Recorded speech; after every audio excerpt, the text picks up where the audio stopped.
ئەو ظڵمەی ئێستا لە مسڵمانان ئەکرێ بە تایبەت لە شەرقی ئەوسەتە، لە شامی گەورە و لە عێراق و لە میسڕە،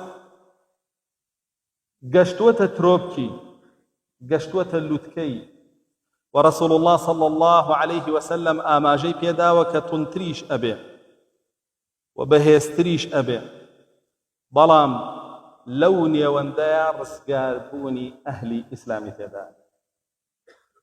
لە فەرمودەیەکا کە لە صحیحی مسلمدا هاتووە و ئیمامی ئەبوو هورەیرای گێڕێتەوە فەرمێ رسول الله صلى الله عليه وسلم فرموي منعت العراق درهمها وقفيزها، فرموي عراق درهم وقفيز لمن عكره.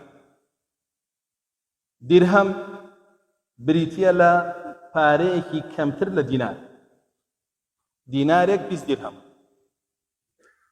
واتە عێراق حیصار ئەخرێتە سەری لە ڕووی داراییەوە، عوملەکەی پارەکەی بێنرخ ئەبێ، خەڵکەکەی وای لێ دێ لە نزمترین ئاستا مامەڵاکا بپارەوە. پاشانە فەرمێ لە ڕووی بژێوی ژیان و خۆراکیشەوە قەفیزەکەشی لێمان عەکرێ. قەفیز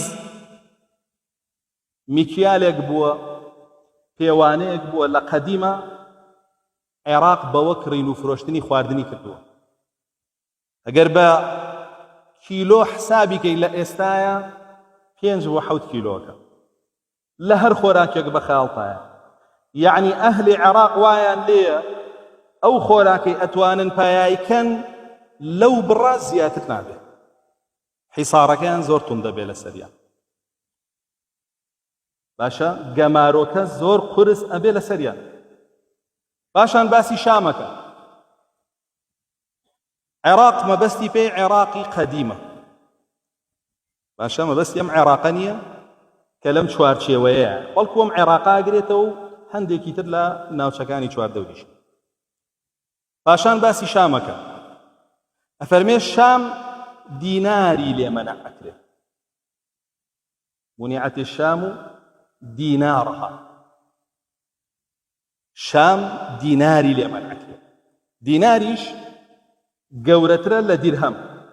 ئەمە ئاماژەیە بوو ئەوەی کە شام حیسارەکەی خەفیفتر ئەبێ، عێراق تونترە، عێراق تونترە، ئی شام خەفیفتر ئەبێ، چونکە ئەتوانێ مامەڵە بکا بە دیرهەمەوە وەکو عێراق نییە، بەڵکو ناتوانێ مامەڵە بە دینارەوە بکە. و ئەفەرمێ وەمودیها، مودیش بە هەمان شێوە یەکێکە لە ئاداتەکانی کێشانە و پێوانە کە شام بەکاریهێنا، 12 کیلۆ بۆ 18 کیلۆ. یعنی ئەوان لە ئاستێکی باڵاترە ئەتوانن مامەڵە بە خۆراکەوە بکەن.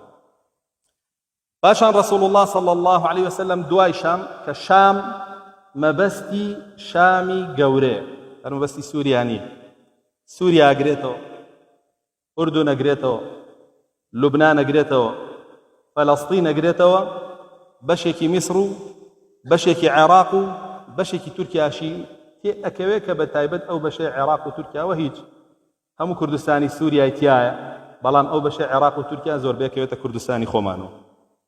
کەواتە بێ ئاگادار بین، کوردستان لە ناو چەقی ململانەکانە، لە ناو چەقی ئەو گۆڕان کاریانەیە. بێ ئاگاداریەوە بابەتە. فەرمودەکە زۆر ڕوونە.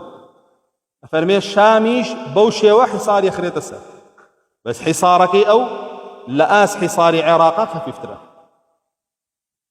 و شام لە لای جوولەکە، لە لای یەهود لە نیلەوە بۆ فورات ئەگرێتەوە، لە ڕووباری نیلەوە بۆ فورات. و ئەوان ئەوە هەمووی بە شامی مقەدەس ئەزان و بە دەوڵەتی خۆیان ێزان. باشە؟ و زۆرێک لە هێزەکانی دنیاش بەشی خۆیانیانەوێت لەو مەنتیقەیە، بەڵامی یەهود قبوڵی ناکا بەشی کەسی تیا بێت، ئەڵێ هەمووی هیمە. ئەگەر بێت و هەمووشی نەگرێت و بیداتە دەست یەهود، کارێک ئەکا هەمووی یەهود حکمی کە لە هەوڵی ئەوەیە. فەرمودەکەش تا ئێستا ئەفەرمێ ئەم حیسارانە ڕوو ئەدەن، بەڵام تیایان نییە بڵێ حکمی یەهود ڕوەدە. دیارە بۆیان ناچێتە سەر.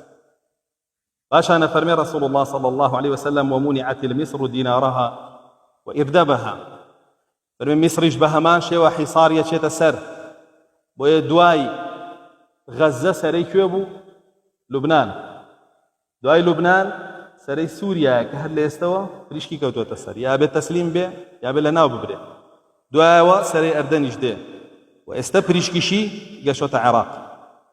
رسول الله صلى الله عليه وسلم کە ئەو فەرمودانەی فەرمووە بۆ ئێمەی فەرموو بۆی بزانین لەو سەردەمایە چی بکەین و چۆن تەعاملی لەگەڵاکەین. بۆیە نابێ بێ ئاگا بین لەو فەرمودانەی ئاخر زەمان کە باسی فیتنەکانی ئەم مەنتیقەیە ئەکا هەر هیچ نەبێ. بڕۆن لە صحیحی بوخاری و مسلیم و کتێبەکانی حەدیثە دیراسەیە بکەن چەندین ساڵە ئێمە هاوار بۆ واکی بۆ ئەوەی تێنەکەون، بۆ ئەوەی بە هەڵە قسە نەکەین، بۆ ئەوەی تووشی ئەوە نەبی کە شەو مسلمان بی بە ڕۆژ کافر بی، ڕۆژ مسلمان بی بە شەو کافر بی، کە ئینشاءالله دواتر ئاماژەی پێدەین. چونکە تا ئەو ڕاددەیە ئەگا حیسار و فیتنە و ئاشوبەکانی ئەم مەنتیقەیە. طبعا میسریش بە هەمان شێوە حیساریەکەوێتە سەر، عوملەکەی فەشەلە هێنێ، لە ئاستێکی باڵایە ناتوانێ مامەڵە بکە، نزم ئەبێتەوە مامەڵەی دراوەکە. بە هەمان شێوە لە ڕووی خۆراکیشەوە، لە ڕووی ئازوقەوە ئەویش بە هەمان شێوە مامەڵەی کەمە بێتەوە کە ئیردەب کەمترە، عەفوەن زیاترە لە مودی شام و لە قەفیزی عێراقی. ئەوەندە کەمە بێتەوە. جا تەماشاکە